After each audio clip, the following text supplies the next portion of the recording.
Alors, si on raisonne valeur de croissance ou artiste à découvrir, j'ai été très heureuse de découvrir dans un appartement perdu depuis des dizaines d'années également, une peinture sur soie, donc la même technique que ces Vietnamiens dont on parle beaucoup en ce moment, réalisée également dans les années 20-30, mais par un artiste brésilien qui s'appelle Vicente de Rego Monteiro, qui est né en 1899, qui est venu en France en 1912-13, il participe au Salon des Indépendants, il a 13-14 ans, il traîne un peu vers la Grande Chaumière, vers sa sœur est artiste, donc il l'accompagne. Il repart de 3 ans au Brésil, il revient dans les années 20, il rencontre Léonce Rosenberg, il fréquente Fernand Léger, Picasso, plein de grands artistes à ce moment-là, il y a une émulation incroyable. Et au cours des 10-15 années qui suivent, il fait quelques allers-retours entre Sao Paulo, Paris. Donc en 1924, il réalise cette série sur les enfants. On présume qu'il s'agit de l'enfant Jésus. Et la signature V. de Rego Monteiro, 1924.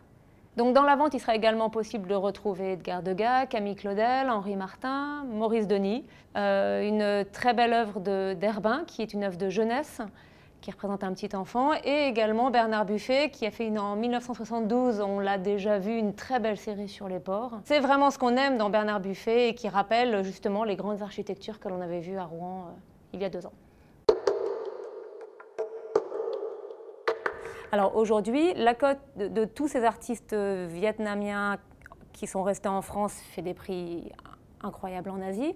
Victor Tardieu, dans les années 25-30, est envoyé à Hanoï et fonde l'école des beaux-arts d'Hanoï. Il appelle un peintre comme Inguimberti, qui est un peintre français qui travaille beaucoup en Provence, vers Marseille, etc. Inguimberti arrive à Hanoï en 28-30 et pendant plusieurs années va aider Victor Tardieu à enseigner à des artistes locaux sur place qui sont eux imprégnés de la culture asiatique. Et ces élèves sont Le Faux, Maitou, Vukaodam, qui eux, suite à cette école des beaux-arts de Hanoï, viennent à Paris pour parfaire leur parcours. Victor Tardieu remarque le talent incroyable de Le Faux, son élève, et lui demande de l'accompagner pour être son assistant en particulier à l'exposition coloniale qui est à ce moment-là organisée à Paris.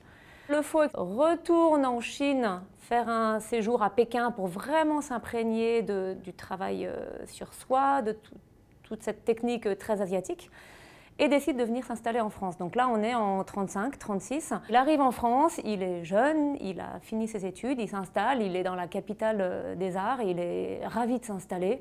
Et donc, il nous dessine une magnifique gouache sur soie, avec des tourterelles, des pivoines. Alors c'est très symbolique.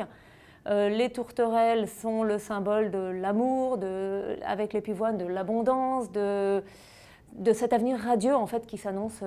Enfin, c'est son état d'esprit en fait qui transparaît dans cette peinture.